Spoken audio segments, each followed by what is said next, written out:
everybody. My name is Anzie. You might know me from the statement that I put out about the PSL, or maybe you know me from my organizing work around San Diego. I wanted to take some time to make this video to provide some words of support and encouragement for anyone who might be going through or who might go through in the future something similar to what I experienced. If you don't know what I'm talking about, I broke up with my long-term partner this year, and he orchestrated a very effective smear campaign, which resulted in me being removed from leadership and expelled from the political organization I had been a part of for 5 years and put my whole heart and soul into building. And unfortunately, most of the people that I thought I could rely on, my former comrades, protected and defended him and didn't stand up for me when I really needed them to. So this year I had to grieve the loss of my long-term relationship. I had to grieve the loss of my political home, a lot of my friendships, and honestly I can say that I lost faith in myself and in the movement at large because of what happened. I don't want to get too much into the details of what happened. I've made my information publicly available, so if anyone has questions about what happened, they can reach out to me personally. I'm exhausted from talking about this, honestly, but in the interest of transparency, I will answer any questions that you have. And if you reach out to me, I actually have a whole 40-minute video that I put together in the spring, which has audio recordings and notes and texts and emails, all of my receipts neatly organized. It's 40 minutes long, but if you reach out to me, I will share it with you. I want to make that available in case anyone has doubts about what I'm saying. But that's not why I'm making this video. I want to make this video because looking back now, 9 or 10 months after everything has happened, I can see pretty clearly that it was not just a personal thing that happened to me, but a pretty well-coordinated political attack on myself. We all know that COINTELPRO is a thing. You can look back through history and see how it's played out in different ways. Sometimes it's overt violence and state terror, like the MOVE bombing or the assassination of Fred Hampton. Sometimes it's legal attacks, like organizers being brought up on charges for the Cop City movement, or just in our own local organizing circles, you can see how people have been targeted with legal retaliation from the state. But I think sometimes we forget that COINTELPRO can also be a psychological kind of attack. It can be the state sowing disinformation between organizations or between people, trying to discredit leaders, and I think probably trying to psychologically destroy us as well in different ways. So I just want to say, if you're going through something like that, where you feel like you're psychologically destroyed and you don't have the energy or the bandwidth to keep organizing, know that you're not crazy. And if this helps at all, remember that the only people who are going to be targeted, the people who are going to be targeted the most by the state, are the people who are actually making a difference and the good organizers and the good leaders. So I know it sucks. This year was one of the most traumatic years of my life. But if this gives you any comfort, know that you were probably targeted because you're fucking good at what you do. So take some solace in that. Also, I want to explain how I got through this year and the things that helped me recover. And hopefully you'll find it helpful, or at least comforting, to know that you're not alone in going through all of these feelings. So here goes. After the smear campaign and after I was kicked out of my political organization, the first thing that I experienced was a lot of grief and sadness and depression. So know that it's normal to feel that way if you've lost friendships or if you're going through anything tough. Just take the time to feel your feelings and cry if you need to. I spent several weeks just being depressed in my room, and that's fine. Like, be nice to yourself during this time. It's a completely normal reaction, a completely human reaction to trauma. The second thing that I went through was a lot of rumination. If you're under psychological attack, there's a lot of gaslighting that goes with that, and it can really make you feel like you're crazy. I found myself replaying things in my mind over and over, trying to figure out, like, what's the truth, and am I losing my mind, and what could I have done differently to prevent this? Just the obsession and the rumination will pass. It's a really tough phase to be in, but for me it only lasted like a couple of weeks, and then it gradually started to fade. Some of the things I think that helped me in this period were going to therapy, just talking to a therapist who will validate what you're feeling and what you're going through.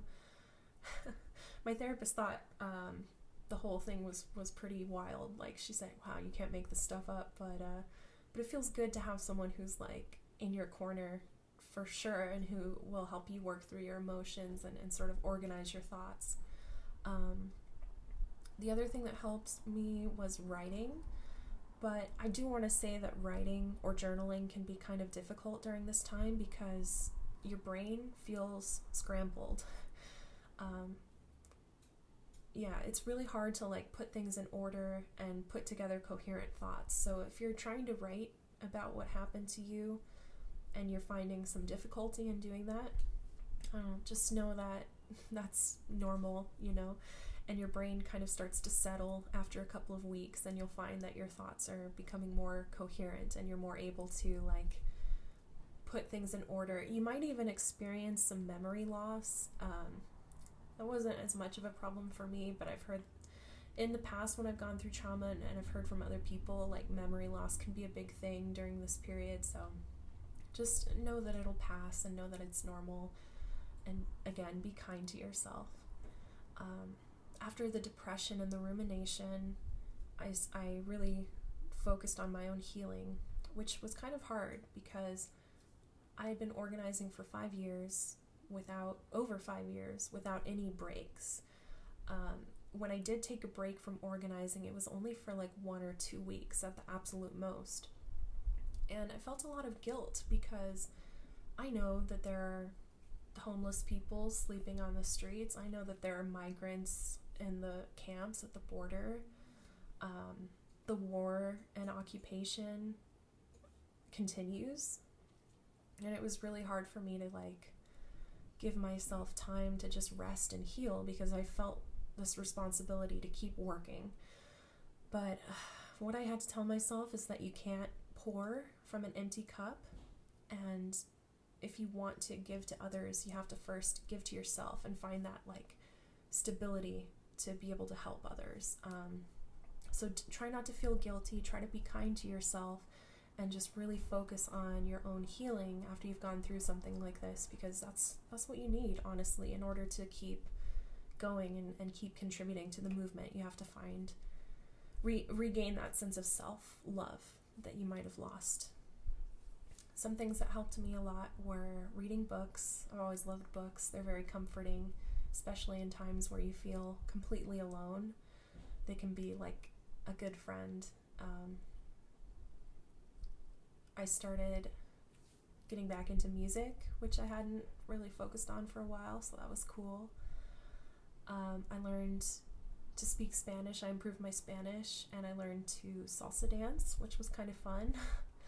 I redecorated my room. I painted these really cool murals all over my bathroom, and I also hung up my favorite painting above my bed, and got some other fun decorations for my room to just make myself happy and like regain that sense of self-love and my sense of self that I had lost. And I got really into roller skating too, which was amazing. I hadn't done that since I was a kid, and I went to try it one day and found that I really liked it, and I just kept going, and now I go multiple times a week, and I've gotten pretty good at it. And I know a lot of people at the roller rink now. I made a lot of new friends that way. So if you can find something like that, an activity that brings you joy and that helps you reconnect with your inner child, do that. Do that as long as you need to until you start to feel better. Also, just baseline, it really helped me to go sober. I stopped drinking and smoking for the whole summer. And I also found that I was really trying to numb the pain with like food, like eating too much. So I focused on healthy eating habits and exercise, and that helped me feel so much better. Like, even though it was more difficult in the moment to feel my feelings and to try to work through them, overall it was much better for me because I lost weight and got healthier, but more importantly, like by focusing on myself and taking good care of myself, it really helped me regain that sense of like pride and self-love and all of those feelings that you need in order to go out and battle with injustice. So just take the time to heal and take the time to take care of yourself if you need to. I spent the whole summer doing no political work and just trying to rebuild myself, and I'm really glad that I did. Because this fall, obviously, around the start of October, things started to escalate pretty quickly in Palestine. Not that things haven't always been bad, but like suddenly all of this footage was coming out on social media and more people were becoming aware of the issue. And so that was the moment I kind of felt in my gut, like, okay, I need to get back into organizing now. Even though I have no idea how I'm going to do that, I just knew it was the right moment. So the rest is important because there will come a time when you feel called to get back involved, and the more healing work you've done, the more you've like worked on yourself, the better position you're going to be in at that time. So yeah, take the time to like rest and save some money and focus on your health, and know that the opportunity to rejoin the revolutionary movement will come, and you'll know when it's the right time and when you're ready. I used to always lie to myself and say that I wasn't capable of doing what I was doing without the PSL. I thought that I needed my comrades to put on political actions to guide me in my political decision making. And to some extent, it's true. It's helpful to have an organization that you can count on to support you.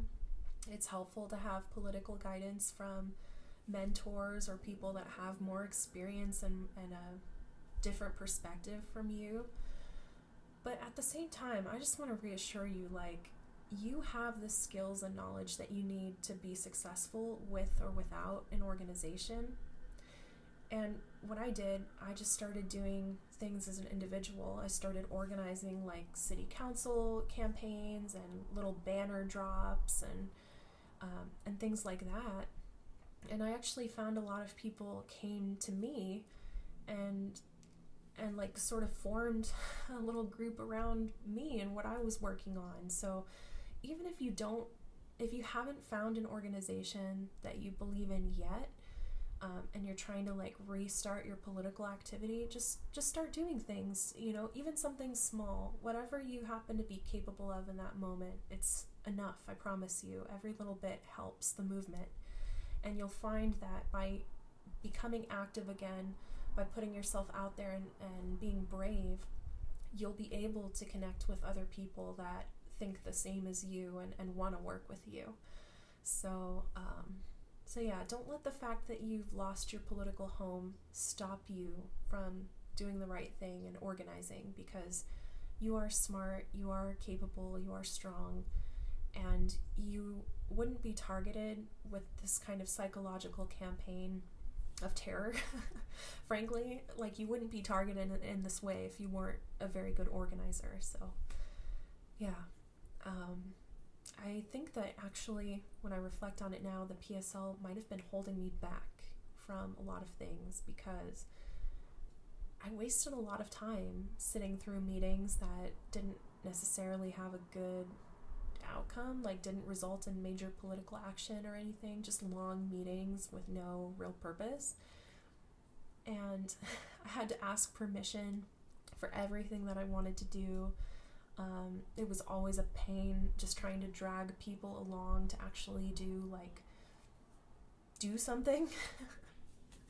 And I spent so much time in the PSL dealing with internal issues of sexism, like just trying to work with shitty men that didn't deserve to be in the organization in the first place. I wasted so much time dealing with the complaints that they would cause from women in the organization, trying to do damage control for their stupidity, frankly.